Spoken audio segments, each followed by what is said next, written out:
Et bim, nouveau partenariat sur cette chaîne, même si ça sonne complètement à l'américaine.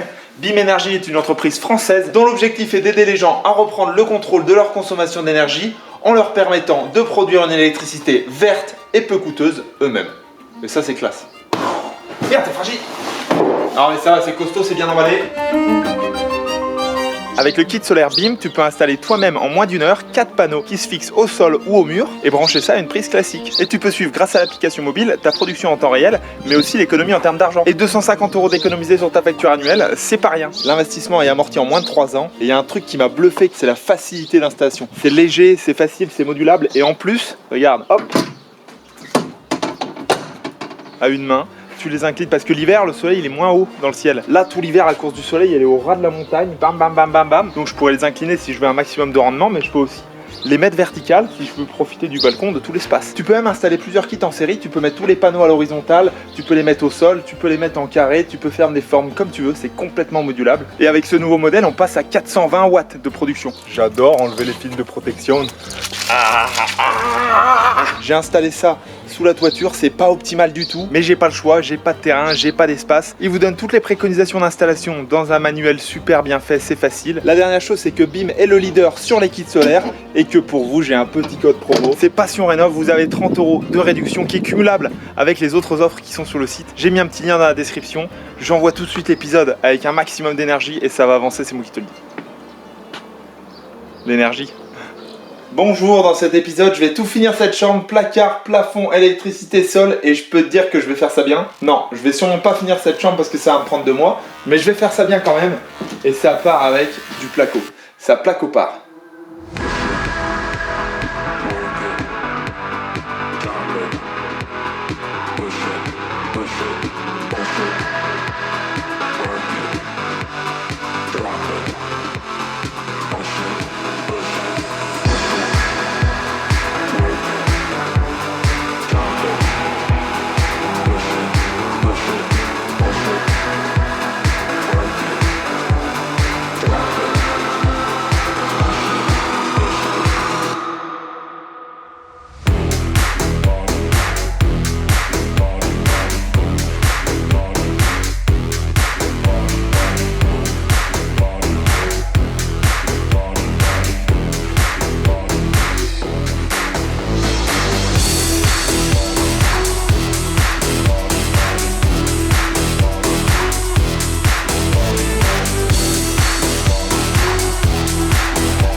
Roule ma poule. Principal avec un chargement comme ça, c'est de pas rouler comme un fanjo, puis c'est tout hein. Est-ce que vous vous souvenez la dernière fois où j'avais dit on est 200 abonnés sur cette chaîne, c'est incroyable, c'est la population du village dans lequel j'habite.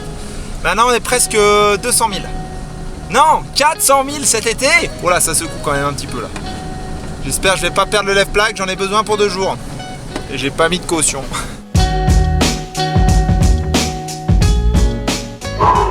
Alors il faut faire attention quand on porte les plaques de BA13 parce qu'elles peuvent casser sous leur propre poids.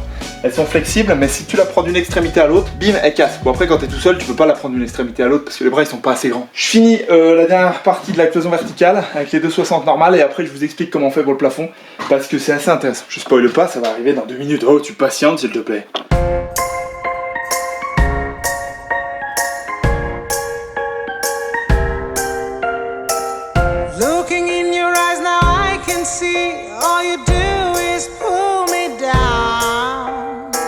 Bon alors tu vois, pour renforcer les angles, j'ai les 2 plaques qui viennent sur le fond et là je remets un rail par dessus.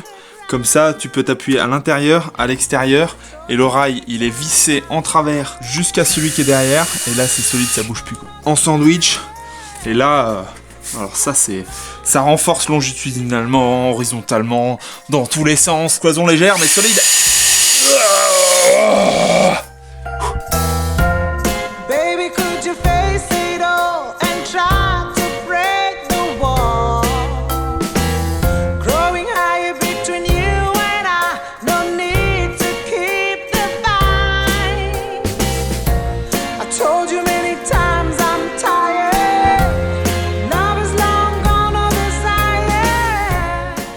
Ok, alors j'ai traité tout le mur au niveau phonique au-dessus pour pas que ça communique avec la chambre d'à côté. Laine de verre bien bourrée, c'est ce qui absorbe le mieux le son, en tout cas de ce que j'ai trouvé qu'il y a de mieux. C'est du costaud, ça sonne lourd, parce que j'ai pas oublié de mettre de laine de verre partout. À l'intérieur du dressing, j'ai préparé mon insufflation pour la chambre d'à côté. Il faut que je mette un thé là parce que j'aurai une bouche d'insufflation ici dans le dressing qui s'écoulera dans la chambre avec un petit jour sous la porte, un petit jour sous cette porte là qui donnera dans le couloir. Tout l'air que tu insuffles dans les chambres, il faut qu'il puisse s'évacuer. VMC double flux, ça insuffle dans les chambres, ça aspire dans les salles de bain et dans la cuisine. Après, je vais te montrer une petite astuce au niveau des fourrures. C'est demain, mais pour toi, c'est maintenant.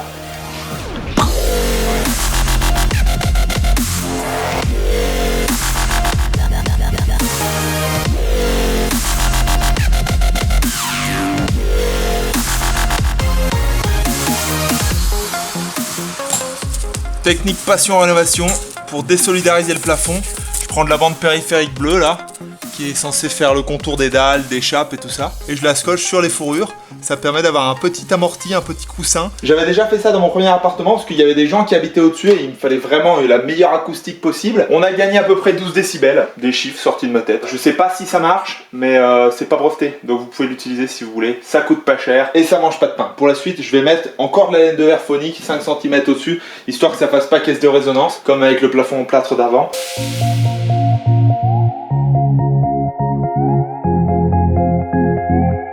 Bon alors attention les enfants, faites pas pareil à la maison. Hein. Là à mon avis on est clairement hors des TU. En plus la laine de verre c'est cancérigène. J'ai pas de masque. C'est la dernière. Après je pourrai aller respirer l'air pur de la montagne.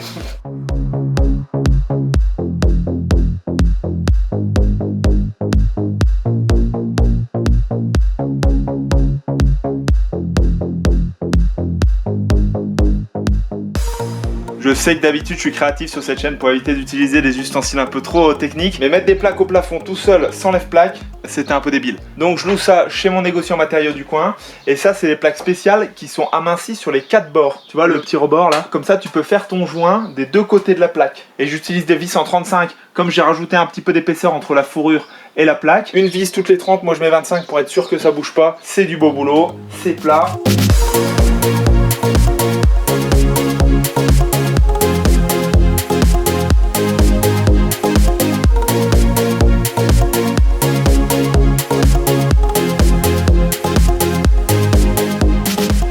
Je me suis fait tomber dessus sur Instagram hier soir par les mecs qui ont vu un gars poser du placo une fois. Ils m'ont tous dit bah là là, les plaques c'est perpendiculaire au rail avec un entracte 50 maximum. Tu fais n'importe quoi, ça va pas tenir, ça va faire un ventre mou. Détends-toi Jean-Michel, je respecte la préconisation constructeur. D'ailleurs c'est un entracte de 40 qu'il faut mettre sur les fourrures pour les pièces humides. Et quand il y a énormément de charge au niveau isolation à soutenir avec la plaque. C'est un entracte de 50 et tu poses les plaques perpendiculairement quand tu as entre 6 et 12 kg d'isolation au-dessus. Et pour ici, comme les 45 mm d'isolation ne pèsent que 500 grammes par mètre carré, et ben je suis parti sur un entracte de 60. Les plaques longitudinalement, c'est longitudinal, perpendiculaire, longitudinal parce que c'est des multiples. 120 c'est un multiple de 60 et de 40, donc tu poses dans l'axe là. 50 c'est un multiple de 250, les plaques elles font 250. J'aurais pu aussi mettre des plaques en 3 mètres et pas avoir de bord aminci, mais tu me vois manipuler des trucs en 3 mètres, là je suis tout seul. 250 c'est quand même plus pratique.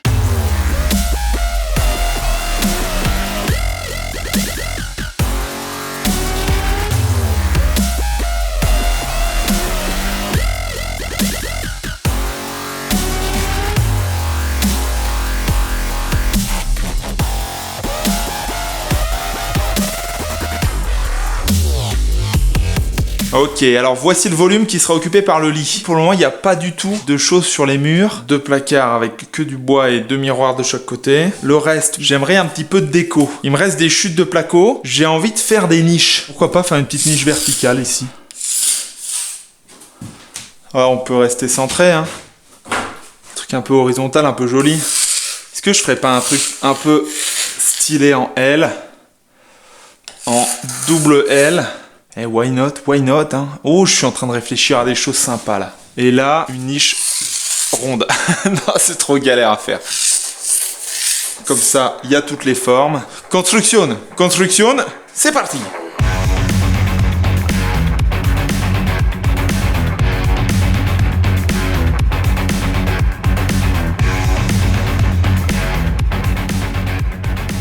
Bon, ça demande quand même un petit peu de travail de dessiner afin d'avoir des proportions qui sont logiques, qui sont agréables à l'œil. Ça, on dirait que c'est pas droit, mais bon, ça l'est, j'ai pris le niveau. Merci Instagram. Vous m'avez donné la réponse. Il existe en fait des rails de placo en 36. C'est des tout petits rails pour gagner de la place. Et puis là, ça va être parfait pour les étagères.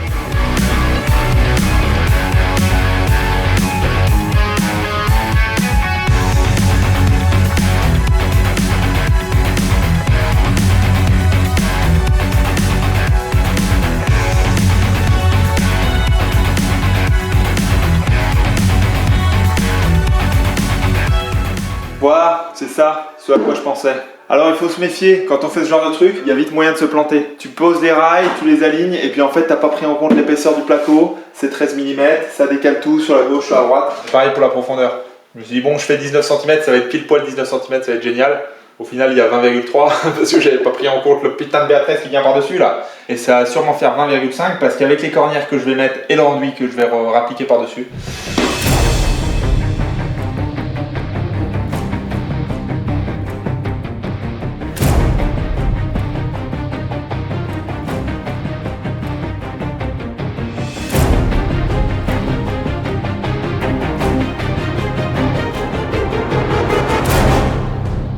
4 heures pour faire ça, c'est beaucoup trop long. Et j'aimerais bien savoir combien un plaquiste il prend pour faire ce genre de petites bêtises. Parce que c'est tellement relou. Je préfère faire un plafond. Il n'y a eu que 5 plaques de placo au plafond, c'est fou. 10 plaques de placo utilisées pour le placard, mais ça j'aime bien quand même. Et là, je commence à douter. Parce que l'enduit dans les coins comme ça, avec des bords, des cornières et tout, j'aime pas non plus. Je sais pas pourquoi j'ai fait ces trucs. Alors là, je suis un expert dans les niches en relief, je vais pouvoir faire un petit tuto. Il vous faudra un niveau, des rails en 36, du BA13, une visseuse avec des vis à placo en 25 et surtout beaucoup de patience. Ah oui, il faut aussi des chevilles à frapper pour fixer les rails au mur.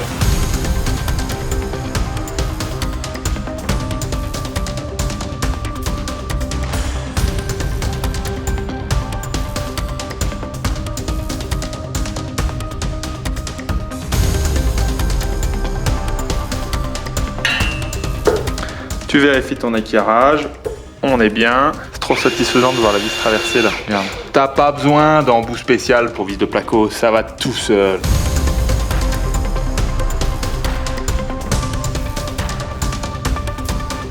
Ce plafond va offrir quelques difficultés supplémentaires. Comment faire? Je ne sais pas encore, mais je vais réfléchir. Mon père m'a dit un jour une phrase très intelligente. Il m'a dit, t'as un cerveau? Certain. Je suis en train de faire un bricolage pour la VMC à base de pots de jardin. J'imagine que ça va être hors DTU ça. Parce que j'ai de la gaine en 80 et dans le mur j'ai fait un trou en 68. Et je sais que 68 ça va suffire pour faire l'insufflation des 2 chambres. Mais pour ma liaison entre le mur en 68 et la gaine en 80, j'ai besoin d'un truc qui puisse faire l'étanchéité, tu vois, que ce soit propre. Si ça marche, je suis pas mal. Je sais pas comment je peux faire autrement. Voilà.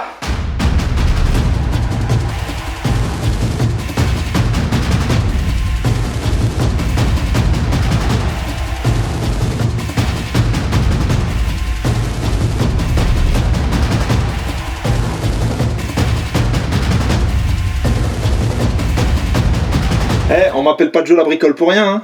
Ça c'est tip top, la sortie pour le dressing elle est là, le T en PVC je sais pas si c'est dans le DTU mais à la limite je m'en bats les couilles. Et l'étanchéité au niveau de la maçonnerie là c'est top, faudra que je fasse la même chose de l'autre côté. À partir du moment où ça fuit pas et que dans 30 ans ce sera pareil, moi ça me convient.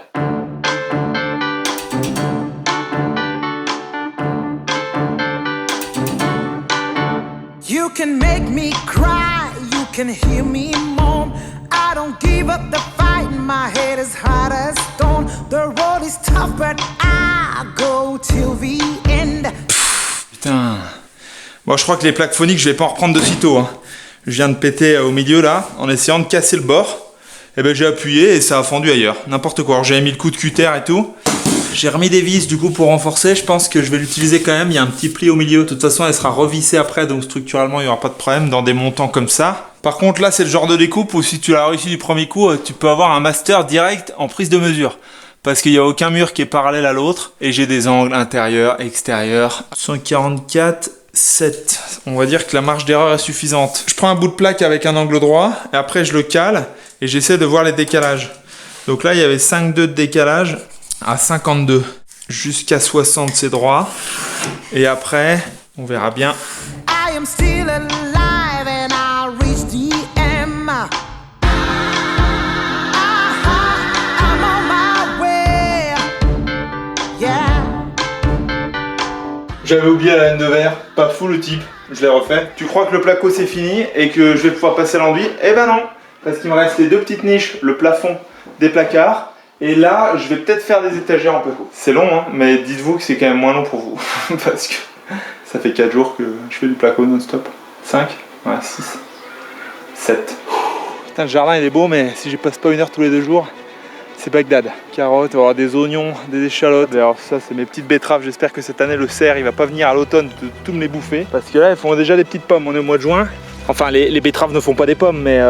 Enfin, on s'est compris quoi. Sur le bas, c'est toujours très joli. Ça, c'est mon petit espace palmier plus fleurs. Les fraises, elles ont donné, j'ai fait de la confiture, c'est nickel. La mare, il n'y a plus rien dedans. Il y a juste des moustiques qui poussent. Là, c'est les oignons, les poireaux encore qui sont plantés partout dans le jardin. Des courges incroyables. La petite courgette jaune, là, faut pas les laisser trop grossir au début. Comme ça, t'es sûr d'en avoir d'autres après. Parce que sinon, ça végète un petit peu. Ah, faut que je récolte les petits pois aussi. Mais qu'est-ce que je fous? Ah, je fais trop de passion animation. J'ai plus le temps pour le jardin. Ouais, ça, c'est du gros petit pois. Les choux se portent à merveille cette année. Il n'y a pas de chouchi là-dessus. Alors, au niveau des tomates, il se passe des trucs. Regarde-moi ces grappes de fleurs. Ça, c'est complètement ma boule. Je sais pas si la tige, elle va pas casser du coup. Puisque là, j'ai des petites tomates qui commencent à pousser au début. Alors, j'ai gitonne, hein, j'enlève tous les gourmands parce que sinon, c'est incontrôlable. Déjà, c'est des troncs d'arbres. Mais si je fais pas ça, ça fait des forêts. Hein. J'ai déjà mangé mes premiers concombres. Salade, j'en ai plus qu'il n'en faut. Bientôt du pesto avec ces 200 grammes de basilic. J'ai même du basilic pourpre pour faire du pesto pourpre. Toujours ces piments d'Espelette qui poussent super bien. Et les poivrons, pas ouf. C'est quand même incroyable la différence. Hein. Et les aubergines, je les ai mis au même endroit. J'ai remis encore plus de fumée que d'habitude. J'ai l'impression que j'ai plein de petits pucerons dessus qui se font manger par les fourmis. Tu vois, toutes les petites boules là, c'est des pucerons et les fourmis ils viennent manger les pucerons. Là, je transpire à grosses gouttes. Faut que je sorte de là. Bon, j'ai cueilli les petits pois et je vais récupérer les ailles en fait parce que l'année dernière j'avais attendu un peu trop, elle s'était montée. L'ail, quand t'attends trop, elle se sépare en bulbes et chaque bulbe redevient une aille différente pour faire une fleur.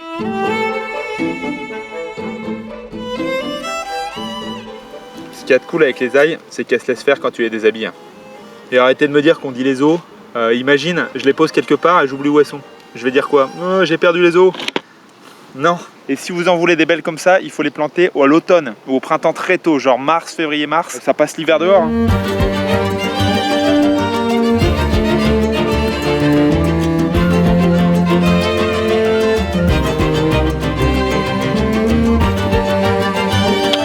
C'est quand même fou de se dire qu'on a suffisamment d'espace dans cette maison pour pouvoir condamner des petits coins. Là au-dessus, il n'y aura rien. Bon, je vais peut-être y faire un petit accès secret là pour mettre un coffre-fort par ici. Mais putain, vous dites rien.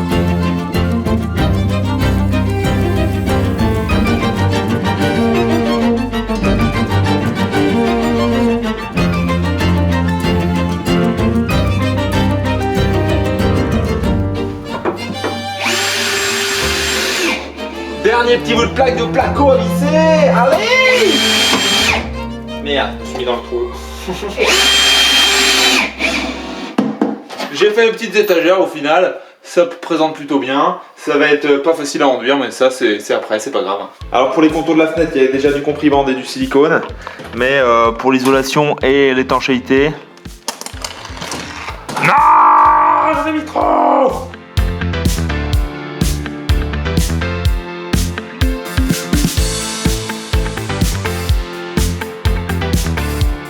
Bon, j'ai enlevé toute la peinture brillante et l'excès de plâtre qu'il y avait sur les côtés, comme ça je vais pouvoir venir au plus proche de la maçonnerie. Parce que ces peintures brillantes là, elles offrent très peu d'adhérence. Donc ici par exemple, je vais replaquer avec une plaque de BA13 et j'ai fait des trous pour pouvoir mettre mes petits plots de mortier adhésif. Et est-ce que vous vous souvenez pourquoi j'ai mis les fenêtres le plus à l'extérieur possible de la maçonnerie à l'époque? C'était il y a 6 ans. Et ben c'est pour gagner en efficacité d'isolation. Comme je fais une isolation extérieure, plus l'isolation elle vient proche de la fenêtre, plus ça fait un ensemble, une enveloppe vraiment bien isolée avec pas de pont thermique. Et aussi ça permet de gagner en luminosité et en espace. Parce que plus la fenêtre elle est loin dehors, plus la lumière elle rentre avant d'être bloquée par la fenêtre. Bon ouais. Ça j'avais jamais acheté ça. Je sais pas qui est-ce qui a fait cette maçonnerie là, mais elle ressort un peu quand même. Ah, c'était moi. Changement de bain. Et quand tu tapes avec le burin, tu regardes là, tu regardes pas le marteau. Le marteau, il sait qu'il doit taper au milieu de la main de toute façon. Puis là, avec cette grosse couverture, c'est triché presque. Ok.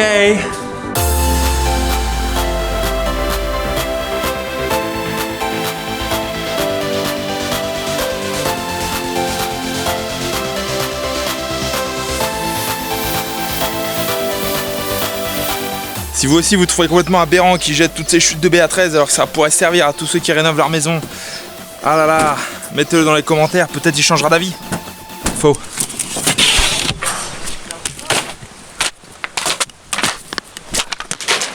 Et là en hauteur, par rapport à l'angle droit en hauteur, 4 de plus. Donc là, par rapport à l'angle droit, 4, 42, 42 et demi, 10. Et ça se découpe toujours au cutter. Ça n'a pas changé, la technologie n'a pas évolué. Voilà.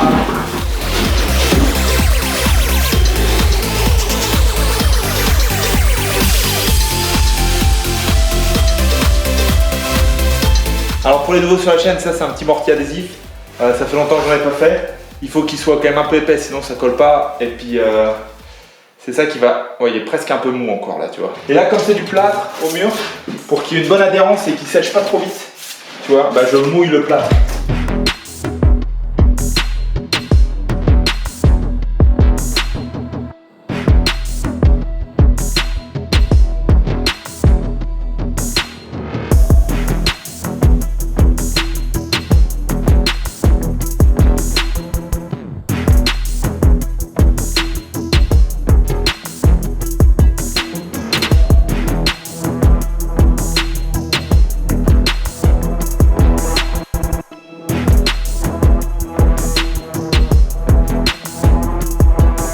C'est à partir de cette étape que ça devient sale. Tu commences à en mettre partout. Donc j'utilise du mortier adhésif un peu sec pour tout ce qui est saigné. Comme ça tu peux bourrer la gaine au fond, après elle bouge plus. Les 2-3 erreurs à pas faire, c'est qu'il faut pas laisser de surplus parce que c'est hyper difficile à poncer. Tu le coupes comme le plâtre. L'autre erreur, c'est d'avoir ces boîtes. Bon, c'est des boîtes pour cloison sèche, je sais. C'est pas censé être scellé, mais c'est pas grave. Faut juste faire attention à ce que les deux vis là de fixation, elles soient soit horizontales, soit verticales. Tu peux pas le mettre à 45 degrés ta boîte. C'est pratique hein, quand tu as des saignées verticales, tu as envie de rentrer tout droit au-dessus. Et du coup, la boîte, tu es obligé de l'incliner à 45 degrés. Après, tu es niqué, tu peux même pas plus mettre ta prise. Déjà, tu as le choix sur l'horizontale ou la verticale. Il faut que les gaines, elles arrivent dans la boîte. Tu vois, moi elles arrivent à 5 mm en dessous et au-dessus de la boîte. Et ça, c'est hors DTU aussi, mais c'est pas grave parce que le fil en lui-même, il est continu. Ça va marcher parfait. Et c'est ça qui est important.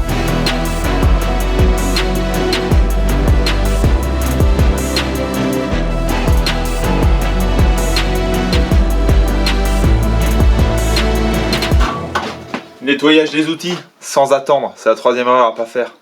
Et les contre-jours aussi avec les caméras, c'est pas mal aussi.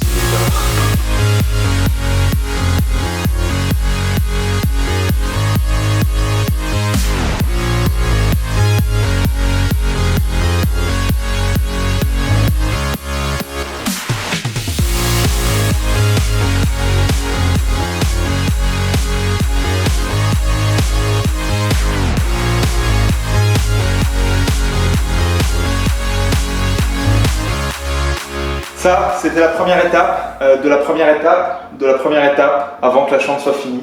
Mais c'est une bonne chose de faite. Merci à BIM Énergie d'avoir sponsorisé cette vidéo. Retrouvez leur kit de 420 watts solaire avec un petit code promo et un lien dans la description. Dans le prochain épisode, je vous explique pourquoi j'utilise du Placomix, comment je vais faire pour les angles. Partout, j'ai des petites techniques à l'ancienne. Et dites-moi dans les commentaires si quand il y a des joints de placo à faire chez vous, vous faites appel à un professionnel ou alors vous le faites vous-même et vous vous en mettez partout. Comme moi, j'en ai plein les cheveux, tout va bien. Merci d'avoir regardé, à très vite. Ça enchaîne tout de suite avec rien du tout.